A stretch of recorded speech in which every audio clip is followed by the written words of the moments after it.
Well, welcome everyone to the session on Agile development and welcome to this virtual conference. It's first experience for me like this. I hope everyone enjoys this as much as I have so far.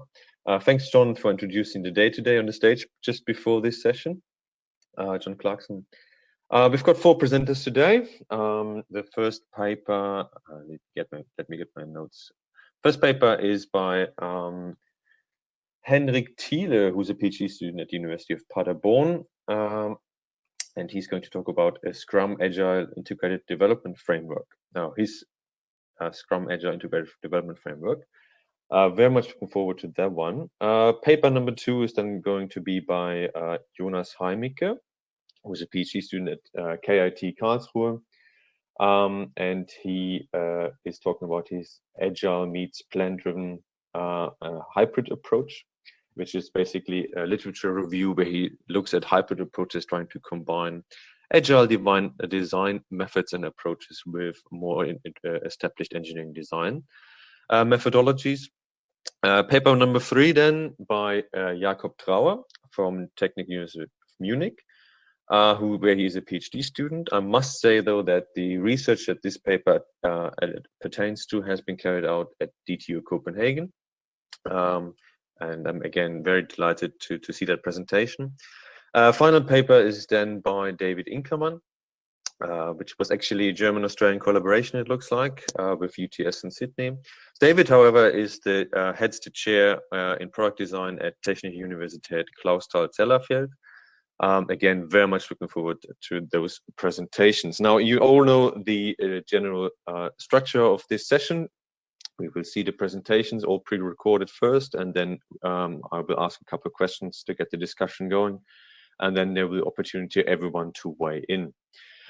Before we go to that, I have the pleasure of announcing an award, actually. So we actually have a paper in this session which has been among the top 10% of the reviews, and is therefore a reviewer's favorite paper, and that's the one by Jakob Trauer, actually, from Technical University of Munich. Congratulations for that. You will be sent a certificate of the award after the conference is finished. So without further ado, let's get going with the presentations. Dorian, can you get us started, please?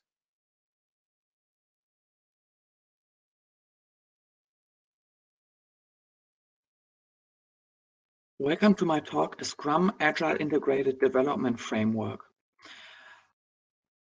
Where did this idea come from? I am a member of the Integrated Program International Summer School. We met last year for 1 week in Malta and for 1 week in Magdeburg.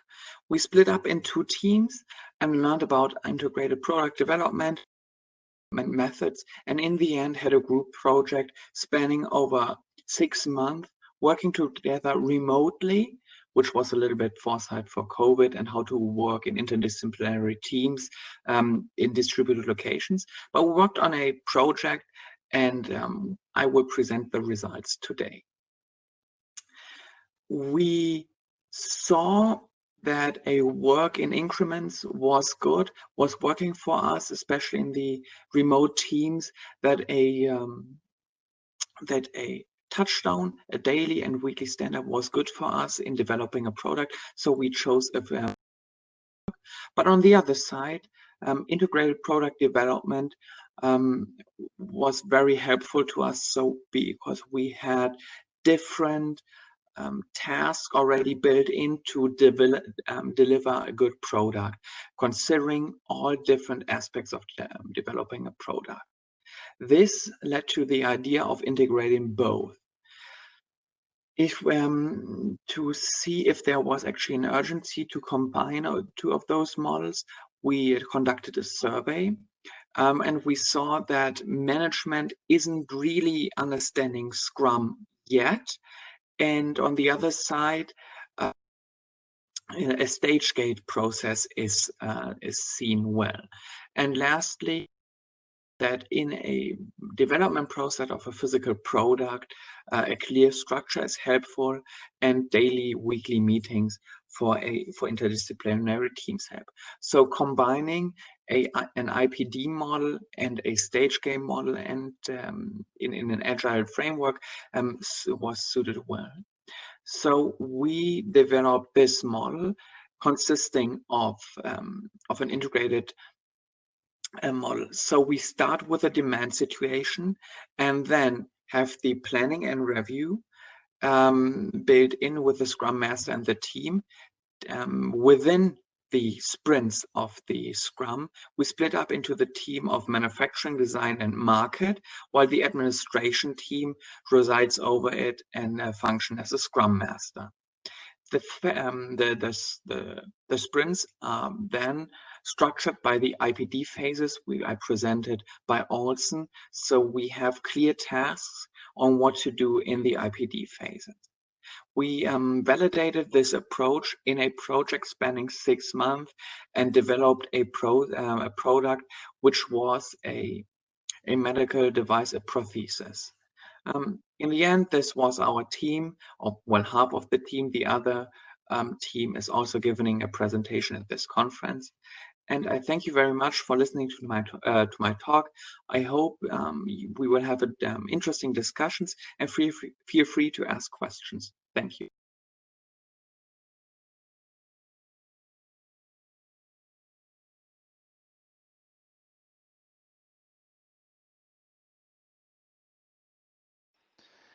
Hello everyone, my name is Jonas Heimicke.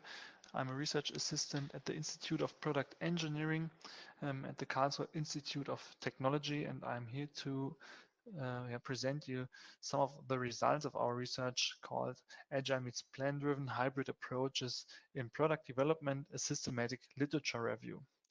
I will start with a short introduction. After this, I will show you our research questions, the methodology our research was done by, and at the end, some of our results.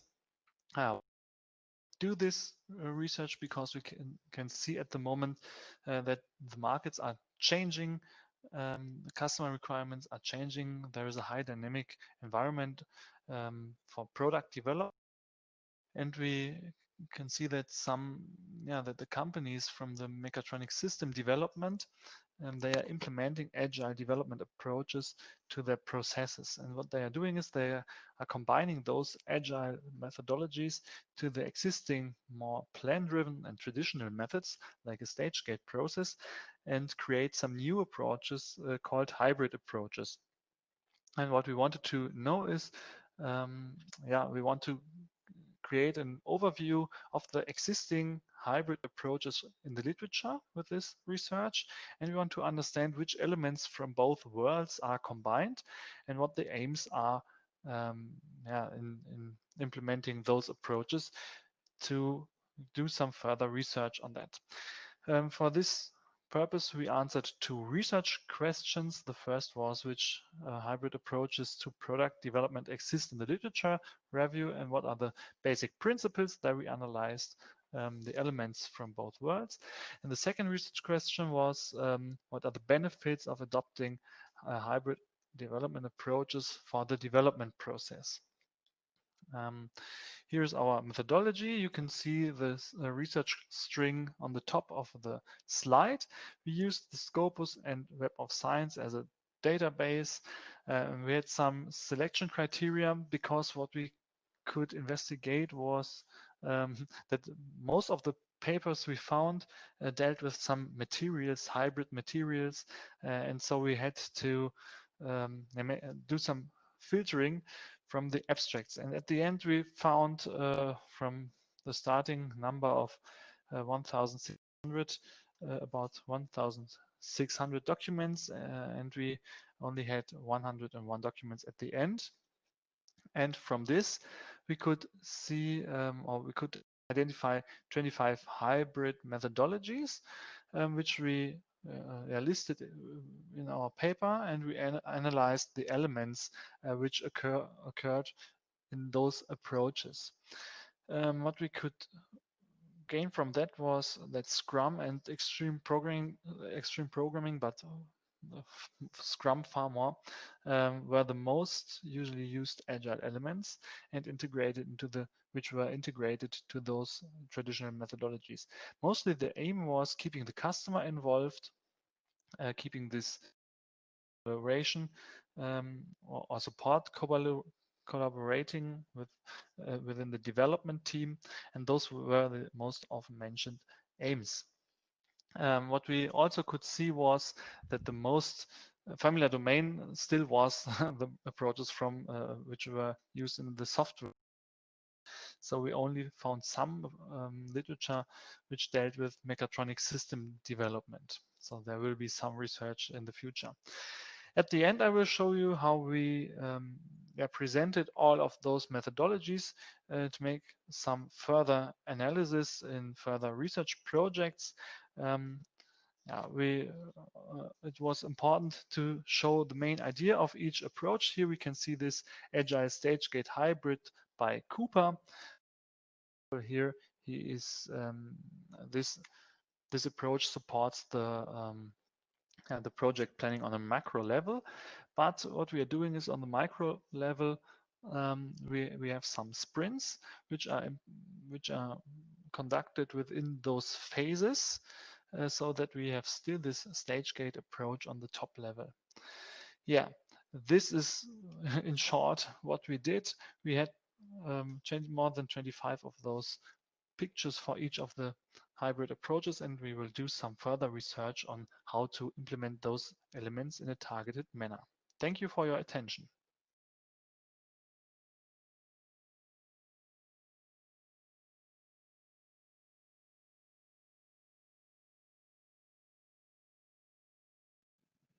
Hello and welcome to my presentation. My name is Jakob Trauer, and today I'm going to present to you the results of our case study together with Seba on combining agile approaches and risk management for mechatronic product development. I'm going to start with the initial situation of partner, then I'm going to present the main part of our paper, the risk management approach for agile projects, and then I'm going to end with a conclusion and outlook. So let's take a look at the initial situation of our case study part. Seba is a German medium-sized company producing mechatronic products for hydrology, metrology, and sewage. And this company had no prior knowledge of agile approaches and no document process, which was also the motivation for this case study. As an approach, we choose a Scrum-based approach over the whole project. Up to 10 people were involved at the same time. The goal of this case study was then to develop a new product for hydrological measurements, which is based on new and existing components, and here the most challenging to implement a new data transmission technology within an existing technology. To further assess the initial situation, we evaluated which typical agile elements are entailed in the project team and which are not. And here at the top of this slide, you can see the elements which are not entailed. And this is especially the affinity for methods. Crucially also that at the time of a sprint planning, it is not known what time an individual team member has available for his project task. And also, not any team member can on any tasks. Further, the production of prototypes was marked as critical or only limited represented in the team. So especially for the second and the third element, we've seen that it's very important to also manage the risk of this project, as the inavailability of team members and also the inflexibility of the team poses huge risks to agile projects. So to keep on track with the risk in our sprints, we developed a risk management approach, which is called the user story risk map, which is inspired by Andret and Jaswal. Here, as in typical risk management approaches, risk is a combination of the damage caused by the non-fulfillment the technical non-fulfillment, so from a developer view, and the damage in case of non-fulfillment from a customer view.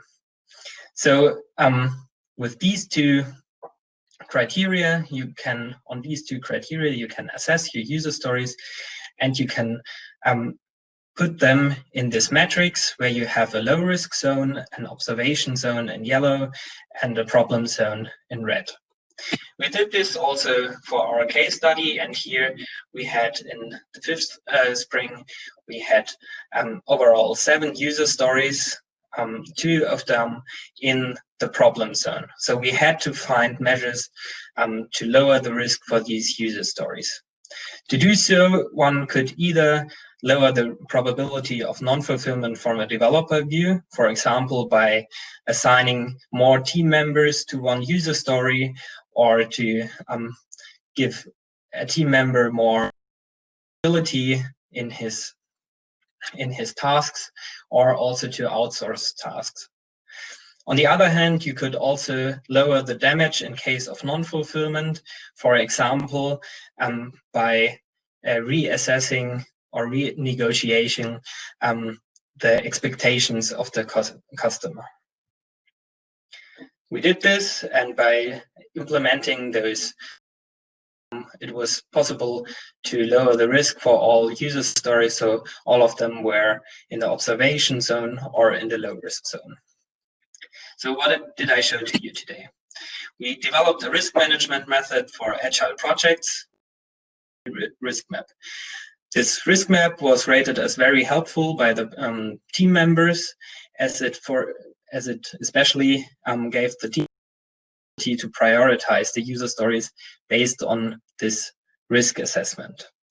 And to date, the project is successfully completed, and the project is available on the market. In the future, we would like to apply this user story risk map also in earlier sprints, as we started to apply it only in the 5th sprint. We would like to develop a more formalized way of deriving priorities from the risk map, and we would also like to combine the risk management with budgeting methods. So thank you very much for your attention, and now I'm very much looking forward to our discussion.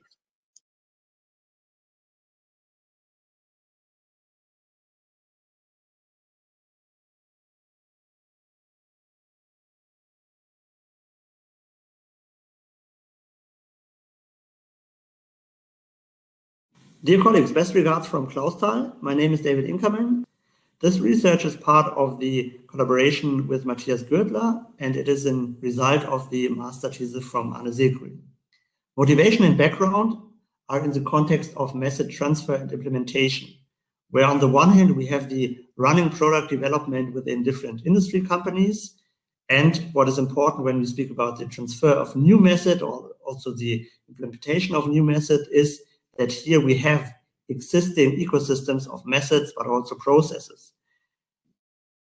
So what we do as researchers, we are working on design methods and also tools in order to support the product development in industry. There's often the remark that these methods do not find the way into the practical use in industry. What is often reported as a reason for this is that the existing methods used in industry and also the constraints that are given to use methods are insufficiently observed by the method researchers. So what we propose to overcome this gap is that we establish structured reflection within engineering projects, and this reflection should support and should also initialize the adaptation of processes and methods on the one hand, and on the other hand should give us valuable insights in order to research new methods. So what we did in the first step, since reflection is a broadly used term and also a concept that is used in different applications, we did a review and also classification of given reflection approaches. This basic understanding derived from literature we used for the first set of exploratory interviews in order to better understand the practice of reflection in industry. Therefore, we used semi-structured interviews in 4 companies and had an overall number of 14 interviews. In the interviews, we introduced the basic understanding of reflection and also the levels derived from literature, and captured the current practice of reflection using guiding questions. In a second step, the interviews were analyzed and the given answers classified into 6 categories. So what we found here is that the type of reflection mostly done is a reflection on action. Triggers for reflection are in most cases delays in the schedule of projects. The objectives for reflection in most cases are to improve the quality of results. That can be products or also the process, and with regard to time, for example. And the level of reflection in most cases is on the tactic. And the last finding was that in most cases there are no specific methods and tools to support the reflection. To support planning and conducting of reflection activities in industrial practice, we provide a recap framework. This framework is built on 3 levels of reflection that are the strategic reflection, the tactical reflection, and the operational reflection, and 5 dimensions of reflection. Looking at this in more detail, we distinguish between the improvement and adaptation of company-specific reference processes, which is the highest level, and the project-specific processes, and on the lowest level, the individual process activities of single design teams or single designers. Also, the objects of reflection differ between the different levels. So on the highest level, we can reflect on collaborations between companies, for example, the technology used in different products. On the middle level, reflection should focus on processes, the product, and also the coordination of projects, for example. And on the lowest level, we should focus on the procedure of design activities, the activities itself, and also the communication within the design team. The process of reflection is split into 4 basic steps. The first step is to gather information about the current situation. Then the second step is to generate insights and gain an understanding of the reasons for the current situation. And the third step is to draw conclusions. And the next step and the final step is to decide what to do. So to plan actions to overcome the insufficient state that is indicated. With regard to the timing, we differ between 3 kinds of reflections. So based on the given dimensions of reflection and the level of reflections, here we have a matrix that supports the planning of reflection activities. So the decision on who should be involved, for example, or what to reflect on, and the interactions between this decision. Moreover, we provide a set of guiding questions, a short discussion, and look into future research. We see reflection as a concept that can gain valuable insights on how to adapt processes, methods, and tools. The recap framework, like introduced, presents a method that should support planning and performing reflection in engineering projects. And the framework in its current state is only literature-based, and we have to evaluate this use, which is work in progress. Thank you. Thank you to all the presenters. Very, very interesting presentations there. I actually want to ask a couple of questions, and in the meantime, please, the audience, feel free to put your questions in the chat, or you can also request audio if you want to address the question to the panel as a whole. Well, so just basically, I was wondering if you look at the literature review that was done by Jonas and his team, and how they looked at different approaches that try to build these hybrids between agile and other product development approaches. And then you've got Henrik's paper, which actually tries to produce it in a sense by using the integrated development framework as a basis. Just to get us started on that, like Jonas, actually having done this review, and you had that nice table with the criteria and how well different approaches are suited for different purposes. How do you like, if you want to, how suitable do you think the Henrik's approach is? I think as I saw first moment, I was happy because I was thinking about the new model of VDI 2221. It looked similar as this model, and I like the approach of giving a little bit more agility to the process of mechatronic system development. Of course, I think which is difficult is to start from scratch and give them a new process like a scaled Scrum or something like this. And this is the reason why we try to conduct the research. Unfortunately, the most approaches we found were from software development also. So they combined some XP with Scrum or AI technique together with Scrum. It was difficult to find any approaches for the mechatronic system development. Maybe it was a little bit too early at the moment. And I liked Henrik's approach. And I think, Henrik, maybe after this session, we should come together and talk a little bit because my research is not about creating one specific approach, but to give in different application cases, give them elements from both worlds which fit to the application area, and make some smaller adaptations to the processes so that the process of mechatronic system development don't become too new from one moment to the next moment. So I liked Henrik's approach, but of course to give a deeper answer to the question, I think we should first discuss together, Henrik, maybe about this approach in detail. I find it also, I just generally really love that to see the IPD, integrated product development approach, like research now with Agile. If you think about where it comes from, it's like, the work by Olesen and also Mogens Andreasen and his team at D2 Copenhagen. And when I saw it the first time years ago, I thought, wow, this is really advanced in terms of parallelizing and getting all the different teams involved, but it's never really been picked up. And it's beautiful to see it come back again now. So Henrik, really, really cool. But on that approach, how far do you think you can push it? Like how far can you, and are there specific types of products where this will be particularly well suited for?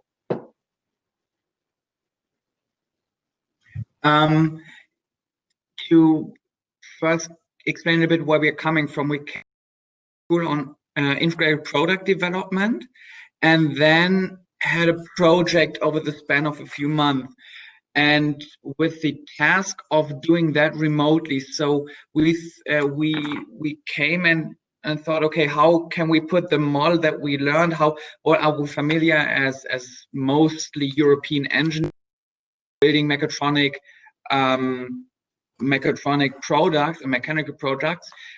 We saw that this IPD model was good because it provided very specific tasks for all the different areas. So it was something that we could very good use as a guideline on how to structure our approach. And then we took Olsen and not Andreasen and Hein, even though Andreasen and Hein is more known because Olsen also has the project management in it with tasks. So we knew how to structure the project in general, and then each team knew how what to achieve at a certain point.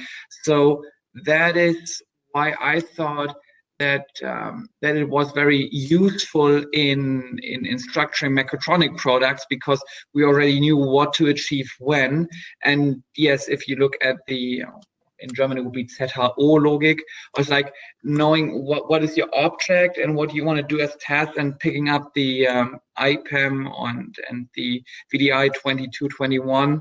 I think it all goes into the same area of helping European engineers with a mindset of not picking a framework that is not too far away from what they already know.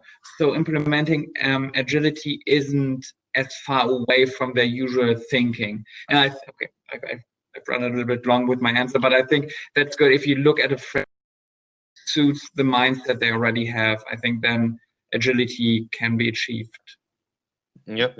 You and Jonas should have plenty to talk about.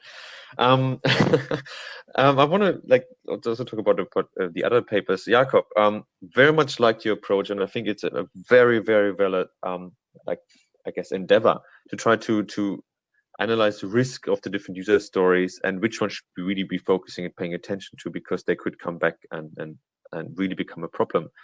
I was just wondering, like, as a huge strength of agility and the Scrum approaches is these sprints and developing and then further developing. The question then becomes, maybe there's a little bit of a trade-off needed between how early can you actually apply it. I know in your paper you explicitly say you should introduce it as early as you can, but how early is that? Like, and when does it become a bit counterproductive? I guess counterproductive to getting that agile character going to do these tedious tasks of risk management. I think that's a good question, because what we've also talked, or what you talked about right now, was to combine the traditional approaches with more an agile mindset and new approaches like sprints and stuff. This is also something that we've done in this case study. And for example, for this case study, SEBA was a very traditional company which had no prior knowledge of agility. So we tried to implement the agile elements in a stepwise approach, and we try to use as much as agility as needed, but and not more. And the thing is, it really worked with the sprints. It worked with our sprint backlogs, our Scrum planning meetings, and whatsoever. However, at a certain time, the product needs to get to the market, and you need to be finished. So that's why you also need a risk management, and you can't just iterate and iterate for month and month. At a certain point in time, you just need to finalize something. And we applied the risk management approach in the fifth sprint. So that was the fifth out of 6 sprints. It was in the end. And we did this because we recognized that it's going to be really tough to finalize the project within our time budget. And so I think that was the right time to take on this new method and the risk management approach.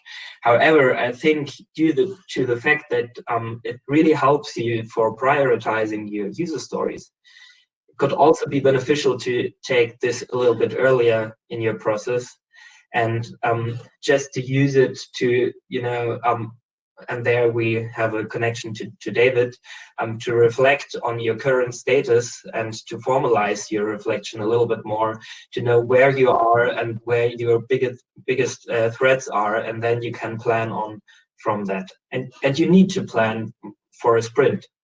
Well, the sprint needs to be planned, even though you're not planning too much further than this sprint. So I think it could be beneficial to start it in the second sprint, maybe, or something like that, when you know a little bit better what your product is going to be like. Fair enough. But also really, really good transition to the paper from David. Thanks there. And that is the reflection bit. And I remember when I was a PhD student, I was talking to the first companies, like, how do you actually do these things and how do you those things? And very often the feedback was that people like, yeah, how do we actually do these things? And in the conversation, a lot of times one point would become quite clear, and it was like, well, actually we don't sort of record the lessons learned, and recording lessons learned and reflecting a little bit on what have we actually done well and what worked not so well, and where did we have like inefficiencies, those sorts of things, is often neglected. And it seems a big problem with that is the time, because you're already planning the next project or the next Scrum sprint, if you like. And ultimately, and I hate to say it, often there's not money there to do reflection bits. So David, my question to you would be, how do you respond to that? How can you get people to do more reflecting? So I think you get the point, or you get the point that in most of the cases there isn't spent enough time or even money. So this was also what we found in the first interviews. But on the other hand, I think there's actually a great effort done in different to change the, let me say, engineering ecosystem, including methods and so on. So there's power and also money to change it, but it isn't a structured process that is done. So I think it is some kind of a mindset to understand the power that reflection can have.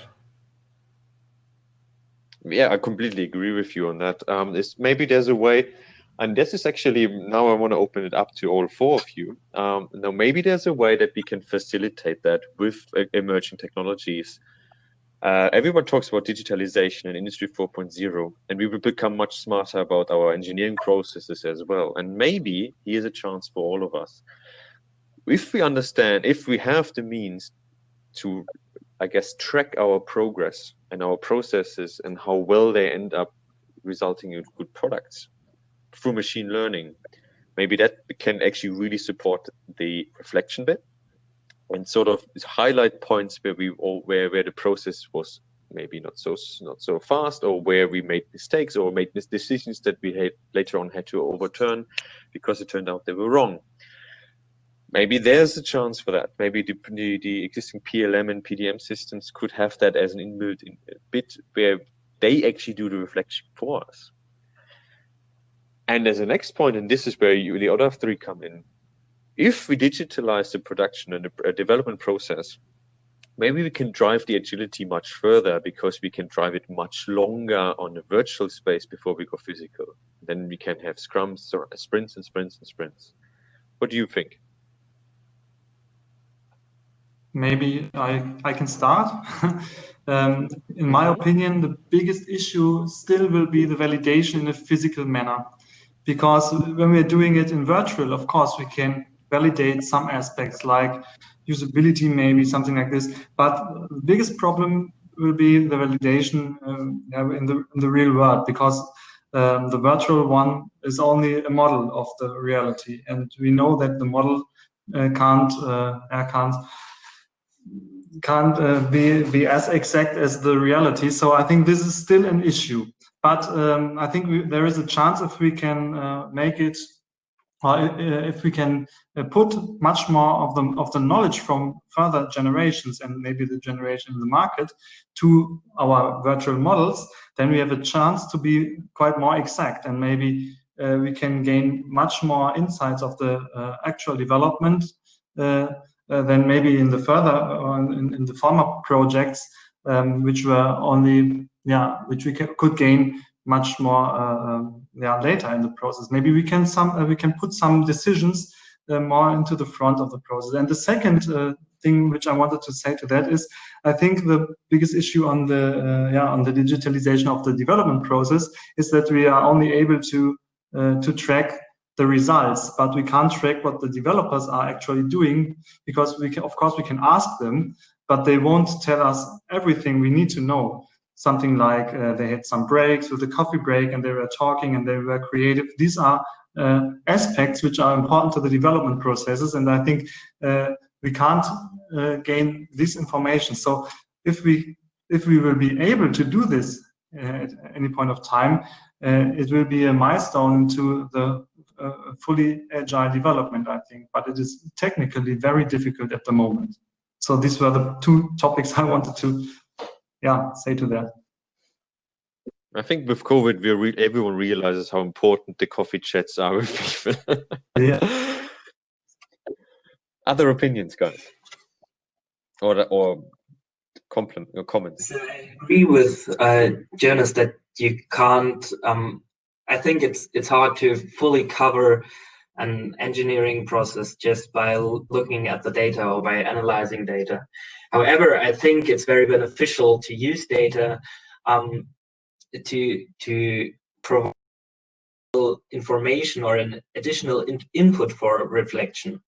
Because what we've done also is we also had our reflection meetings and so on, and there for people it's often hard to remember what they've really done and how the last sprint was or how the last project went, and they will always stick to the most or to the best experience or to the worst experience, but it won't be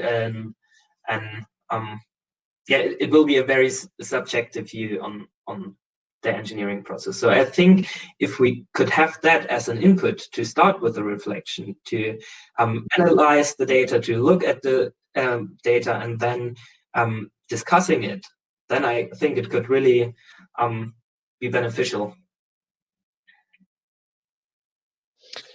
David, what do you think about tracking, I guess, the outcomes of each, be it a sprint or a normal sort of, stage gate process? Will PDM, the PLM systems be, smart enough at some stage to tell us exactly where we could become better? Yeah, I think Jonas and also Jakob mentioned it before. I think it is important to distinguish between the data which we can have in a PLM or PDM system and the context which is around the activities that lead to the results that are within this.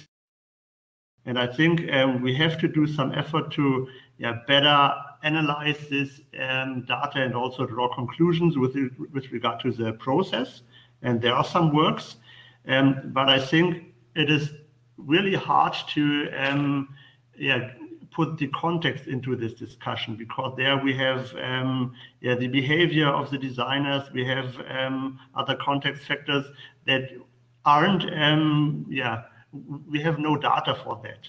I think in some cases, maybe in software engineering, there are some approaches to gather this data, but I think we always will be in the situation that some knowledge about the context which leads to a decision isn't in the data. And so that is the heavy part to do. But I also, and I think Claudia is in here, and Claudia Eckert, I picked up your term of the ecosystem, and I think this is what is really important to focus on. You did some work with Kilian, and you mentioned that the understanding of the ecosystem within a company or within a design process or design project, let me say it this way, is important. And I think this could be a way to also bring this world together, the more data-driven world and the other world which is more behavior-driven or influenced. May I make an addition to that? Because David, what you said is something which I was talking about, I think 3 weeks ago. I was talking to some guys from software development. The approach of business process mining. I don't know if you ever heard about it.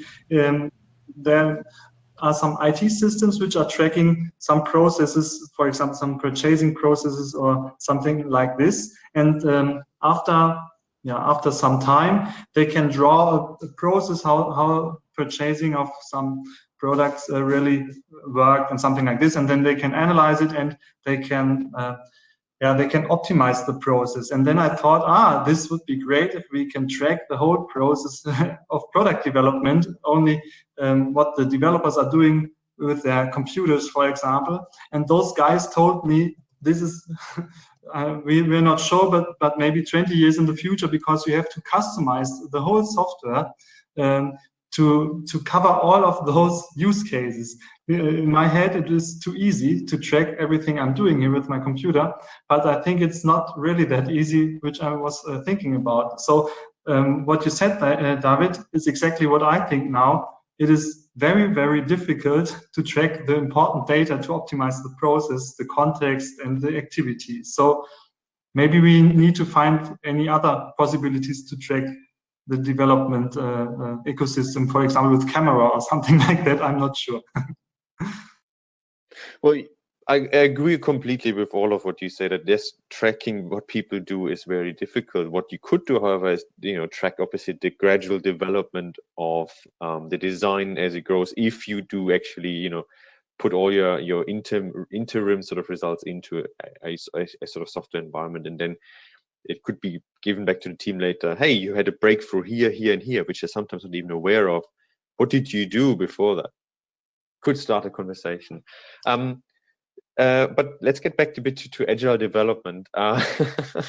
So obviously, and it was beautifully said by you guys just now, you can push this forward, but there's always that little bit of a divide between the physical and the virtual. Next question then obviously is, what about, rapid prototyping 3D printing approaches for quick verification? We have not seen the end of that, and there will be more to come. What do you think is going to be, emerging things that might come our way in that regards that could help? Henrik, maybe.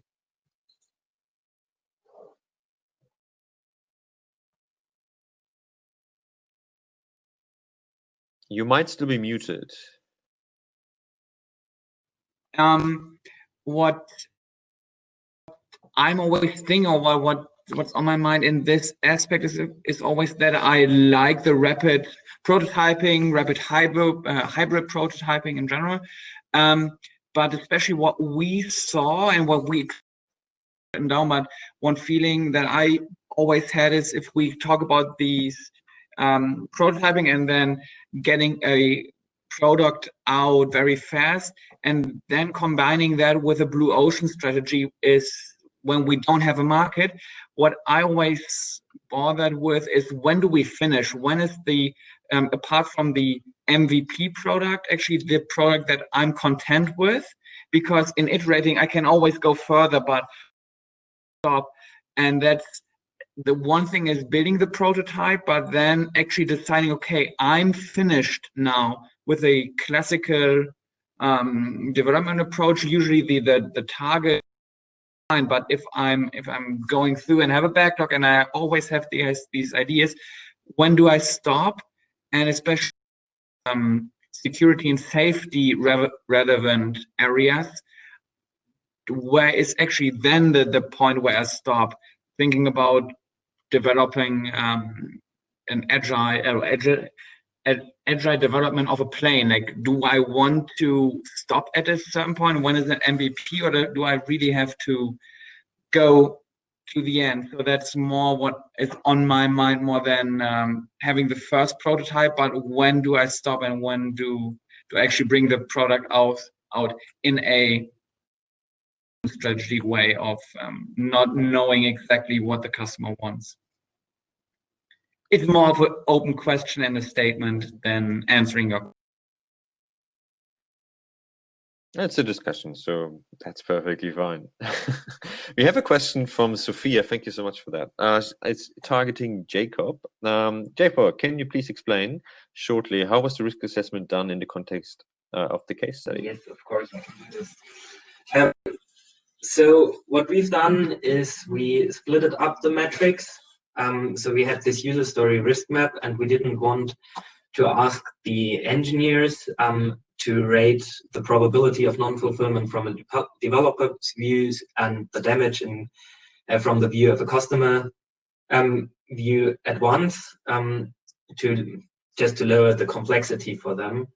So we printed out the user story risk map, and first we just took the x-axis, so the probability of non-fulfillment from a developer view, and then we asked the participants to rank or to put in there the user stories. We had them also printed out on cards.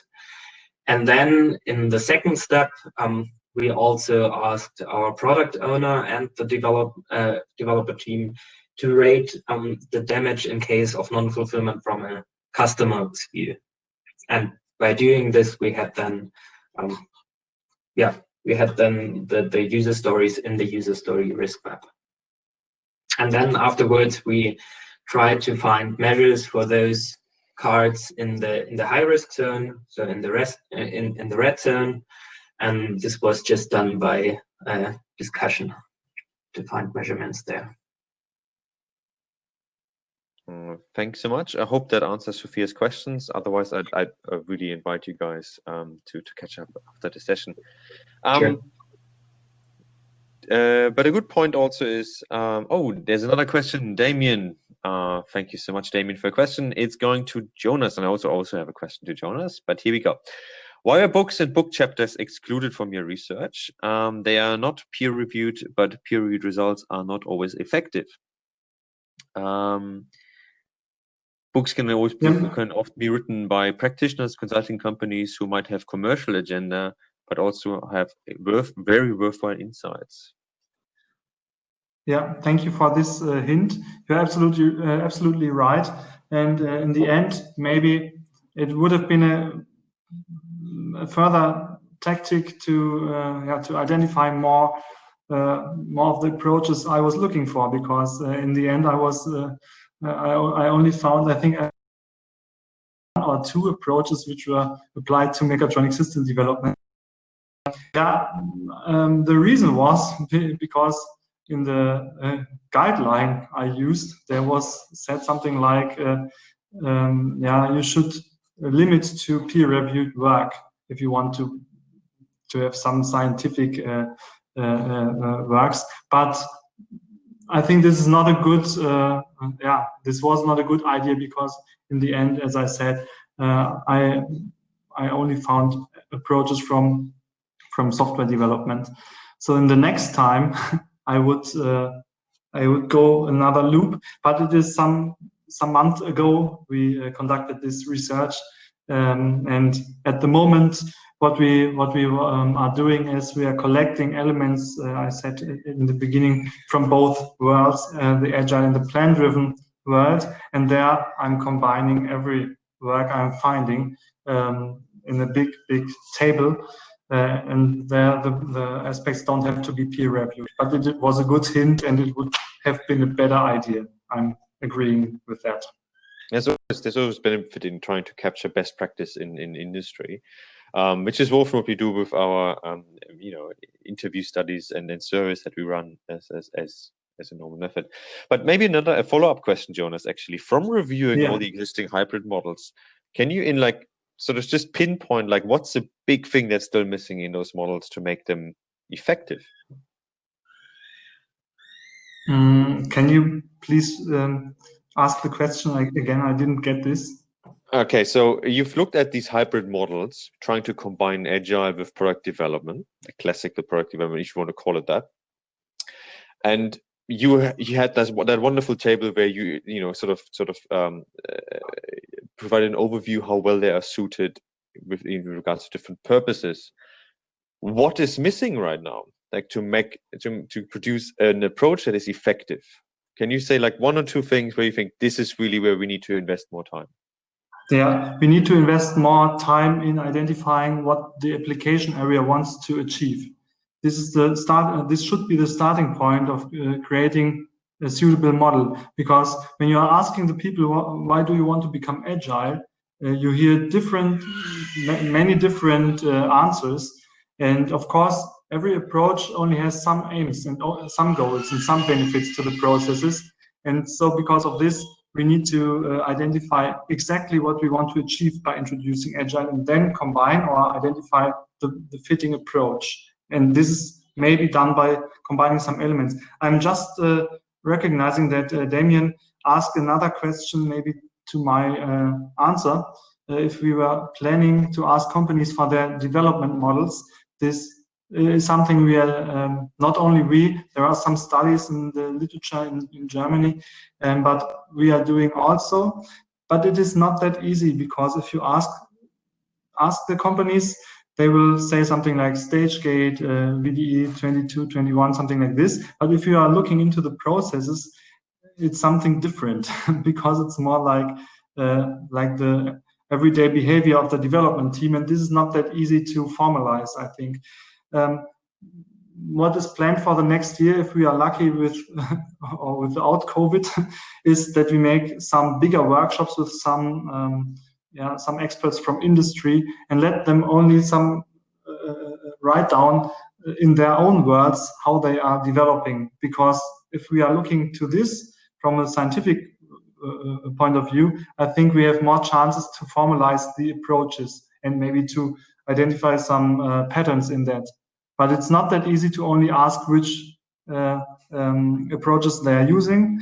Mostly you hear 75% or more are using SCRUM. But if you are looking to the process in reality, and if you go to a meta level, it is something like stage gate again, and they just changed from Gantt planning or Microsoft Excel to using some post-its. But the process is the same, because they don't produce increments, They produce very big requirements list after 6 months, but they are doing some sprints, of course. So this is very difficult to distinguish, I think. Thank you, everyone. We are coming to the close of this session. Any final comments from the panelists? Henrik, Jakob, Jonas, where do you think the agile research might be going, agile development of engineering design products? Henrik.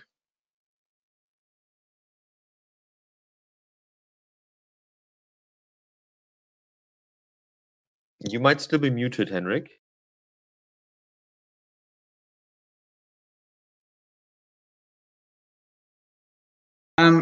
I've no specific feeling of what direction, but what I'm hoping for is more case studies and more results in the area of mechatronic systems. Especially, exactly what Jonas said is missing is hearing people talking about the experience of what it is, what agile development outside of software is, and then I hope for having new clues of where to follow. Jakob. I agree with you on that, because I think over the last years, people always try to adapt the agile approaches from software development to hardware development and try to squeeze in the needs of hardware development in those tools. And I think we're getting to that point where we understand what agility means in the daily life or in the work. And now maybe we should try to proceed and to find our own procedures specifically for hardware development. And so I really appreciate the work of Jonas also, because I think that's really worthy. And Jonas also gets the last word. Here we go. Yeah, thank you. I can play the ball back to you, Jakob, because I just wanted to say we need more approaches like yours, combining the knowledge we have, like risk management, something like this, with the agile approaches. This is important in my opinion. Then I think there are 3 aspects we have to combine to proceed. This is the digitalization, the validation, and with the organizational structure. If we find an optimum of those 3 areas, I think agility can have a chance, but it's difficult to say we want to become more agile. I think it is the right doses of agility, for example. And the last point I wanted to say and to add is, I think another challenge of the future will be this interdisciplinarity. Of course, we are talking about that, I think, over years. But if we are thinking about who is involved to the processes now, to the development process, I think we need new models and maybe some new ontologies to speak with each other. I think this is important. Yeah, and thank you, Boris, to the nice session. It was a very comfortable session. I think it made a lot of fun. Thank you. Thank you very much. All of you made this work, obviously. Thank you everybody for attending today, and thanks for your interest. And please do reach out to the authors directly if you want to follow up. I think we are at the end of this session. It's been a pleasure. Thank you, Henrik. Thank you, Jakob. Thank you, Jonas, and also David, although he has already left. Thank you, John, for attending. And I saw David Wynn pop in there before as well. I think you would have plenty to talk about and catch up on. Damien and Sophia, who also asked questions, thank you very much indeed. And I think we can call this session finished. Thank you very much, everyone. Bye. Bye. Bye. Midnight on my end. I hope you guys have a good day.